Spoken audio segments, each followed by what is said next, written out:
Bismillah. Assalamualaikum warahmatullahi wabarakatuh. Alhamdulillah, hari ini kita bertemu lagi dalam mata pelajaran Pendidikan Agama Islam kelas 1. Hari ini kita akan belajar tentang iman kepada malaikat.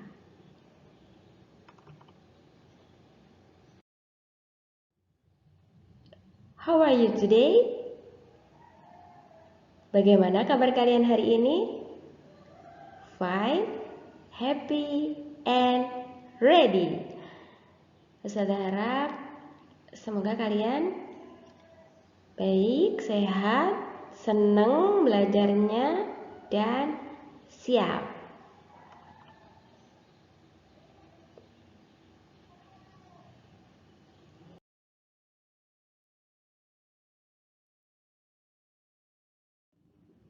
Sebelum kita mulai, Ustazah ingatkan lagi adab-adab dalam belajar. Kita luruskan niat kita lillahi ta'ala, berwudu, ya, lebih baik dalam keadaan suci.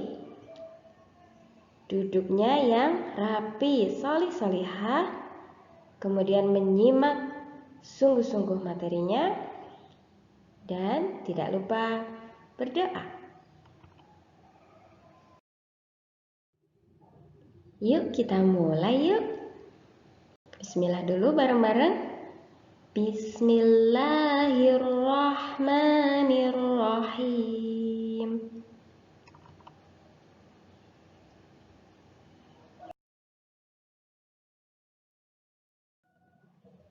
Nah, apa saja yang akan kita pelajari hari ini? Yaitu makna beriman kepada malaikat-malaikat Allah, kemudian ciri-ciri malaikat, tugas-tugas malaikat, dan nama-nama malaikat.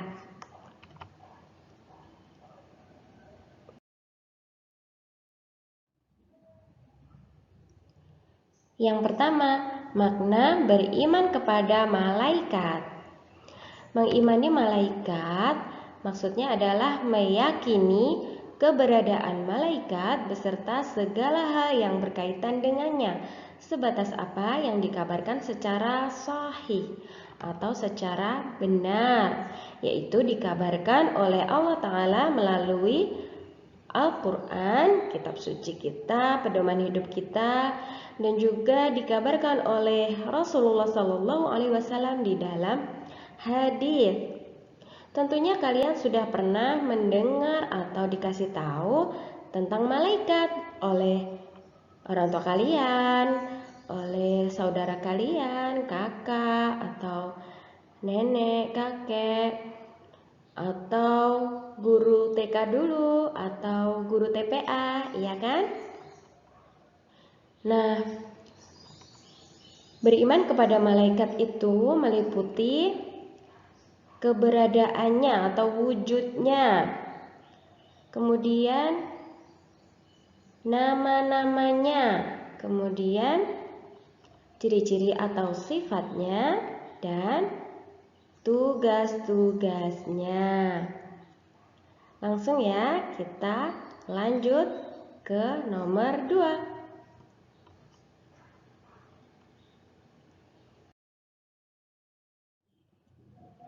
Yaitu malaikat mempunyai ciri-ciri atau sifat-sifat. Malaikat adalah hamba-hamba yang dimuliakan. Malaikat adalah ciptaan Allah yang dimuliakan oleh Allah Ta'ala.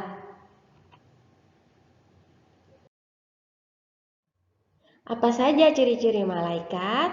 Nah, ini ada beberapa kata kunci atau clue ya.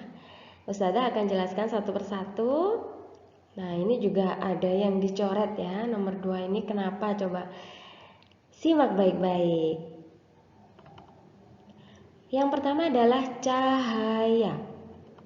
Malaikat diciptakan oleh Allah berasal dari cahaya. Kemudian nomor 2, malaikat tidak membutuhkan makan dan minum. Berbeda dengan manusia yang membutuhkan makan dan minum. Yang ketiga, malaikat selalu taat kepada Allah Ta'ala. Allah Ta'ala telah memuliakan malaikat, menciptakan malaikat untuk selalu taat, karena malaikat adalah utusan Allah. Yang keempat, sayap. Ternyata malaikat mempunyai sayap loh, Masya Allah. Kemudian yang kelima, makhluk. Maksudnya adalah malaikat itu sama dengan kita. Nah, ini ciri-ciri yang sama dengan manusia. Malaikat adalah makhluk Allah, ciptaan Allah, hamba-hamba Allah. Jadi, malaikat juga menyembah dan beribadah hanya kepada Allah saja.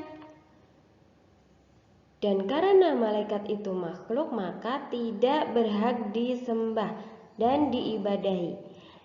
Diingat-ingat ya, atau dicatat, malaikat tidak berhak disembah dan diibadahi. Jadi kalau ada manusia yang menyembah atau beribadah kepada malaikat itu berarti salah, batil ya. Karena malaikat adalah makhluk ciptaan Allah. Dan yang keenam adalah ghaib. Maksudnya malaikat bersifat tidak bisa dilihat oleh pandangan manusia. Allah Ta'ala tidak memberi manusia kemampuan melihat makhluk-makhluk ghaib. Jadi makhluk ghaib itu bukan cuma malaikat saja. Banyak ya, insya Allah lain kali kita pelajari tentang makhluk-makhluk ghaib.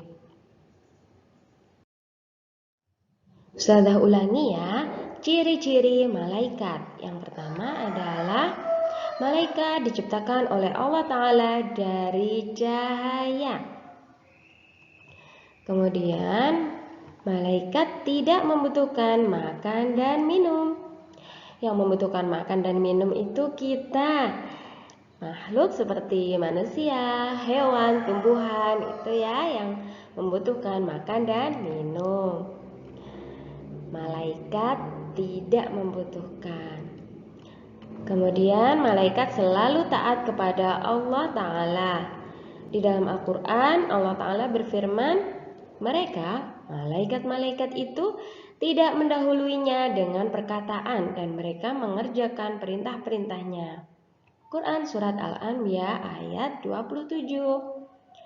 Malaikat-malaikat itu sangat tunduk dan patuh kepada Allah Ta'ala.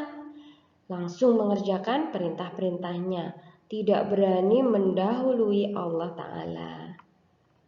Kemudian malaikat mempunyai sayap. Di dalam Al-Quran Allah Ta'ala berfirman, segala puji bagi Allah pencipta langit dan bumi yang menjadikan malaikat sebagai utusan-utusan untuk mengurus berbagai macam urusan, yang mempunyai sayap masing-masing, ada yang 2, 3, dan 4. Allah menambahkan pada ciptaannya apa yang dikehendakinya. Sesungguhnya Allah Maha Kuasa atas segala sesuatu. Quran Surat Fatir ayat 1.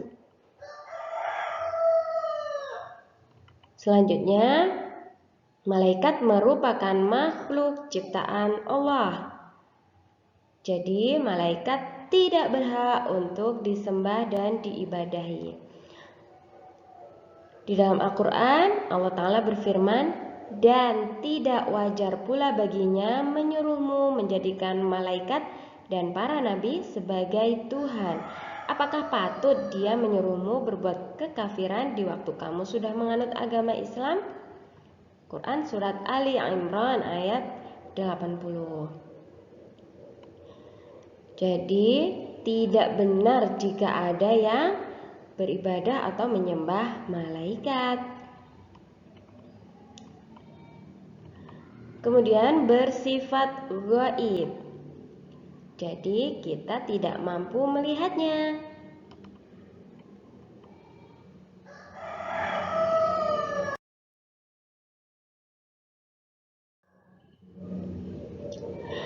Sekarang yang ketiga, tugas-tugas malaikat. Di antara tugas-tugasnya adalah menyampaikan wahyu kepada para nabi, meniup sangkakala ketika hari kiamat, mendampingi manusia di alam kubur, yaitu bertanya dengan pertanyaan kubur. Siapa Robmu? Siapa nabimu? Apa kitabmu? Dan apa agamamu? Kemudian tugas selanjutnya adalah menjaga surga, lalu menjaga neraka.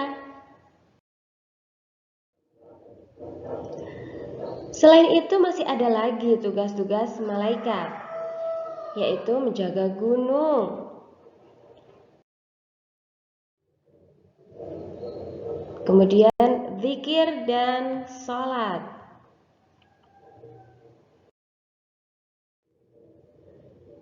mencatat perbuatan manusia. Nah, amal yang kita lakukan dicatat oleh malaikat. Kemudian memikul arsy, yaitu singgasana atau tempat Allah bersemayam di langit ke-7.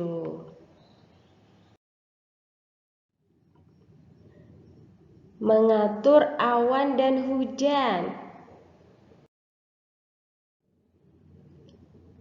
menjaga Makkah dan Madinah. Masya Allah, itu tadi tugas-tugas malaikat. Mungkin kalian sebagian sudah tahu ya, malaikat yang menyampaikan wahyu itu siapa, malaikat yang menjaga surga itu siapa gitu. Nah, nanti kita bahas di nama-nama ya.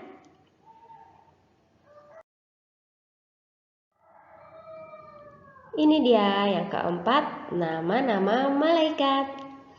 Yang pertama adalah Jibril. Apa tugasnya? Iya, menyampaikan wahyu. Kemudian Mikail. Apa tugasnya? Iya, mengatur hujan dan tumbuhan. Israfil. Apa tugasnya? Meniup sangkakala. Apa sangkakala itu? Iya, sangkakala adalah semacam trompet yang ditiup saat hari kiamat terjadi, juga saat hari kebangkitan ya, saat makhluk akan dibangkitkan kembali setelah semuanya dimatikan setelah hari kiamat, maka semuanya akan dibangkitkan, yaitu akan ada tiupan sangkakala yang kedua. Kemudian Israel, apa tugasnya malaikat Israel? Mencabut nyawa.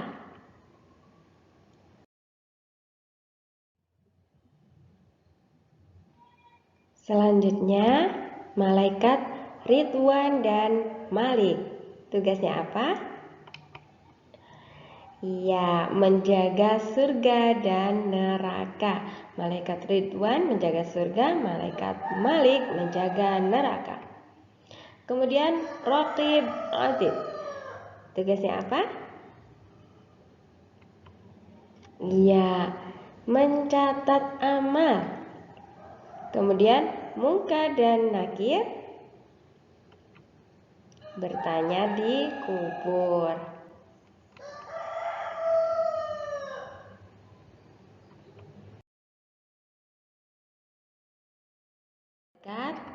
Ustazah sampaikan bahwa sebagian besar ulama menyatakan bahwa memberi nama orang dengan nama malaikat itu hukumnya makruh. Makruh itu apa Ustazah? Makruh maksudnya adalah dibenci oleh Allah. Allah tidak suka. Jadi hampir-hampir dilarang ya memberi nama orang dengan nama malaikat. Itu hampir tidak boleh ya, sebaiknya kita hindari. Kecuali, ada lanjutannya nih, kecuali nama yang bersifat umum seperti Malik. Kenapa Malik itu boleh? Karena Malik itu ada juga di Asmaul Husna. Jadi Malik itu termasuk nama-nama Allah yang indah. Dan Allah memberi nama malaikatnya dengan nama Malik juga. Jadi boleh nama Malik itu dipakai untuk makhluk juga. Kenapa sih memberi nama seperti Jibril, Mikail itu hampir-hampir tidak boleh? Salah satu faedahnya adalah jika ada orang yang namanya seperti itu ya, Jibril, Mikail, kemudian ada orang yang membicarakan tentang keburukannya. Namanya manusia kan punya salah, khilaf, dan keburukan.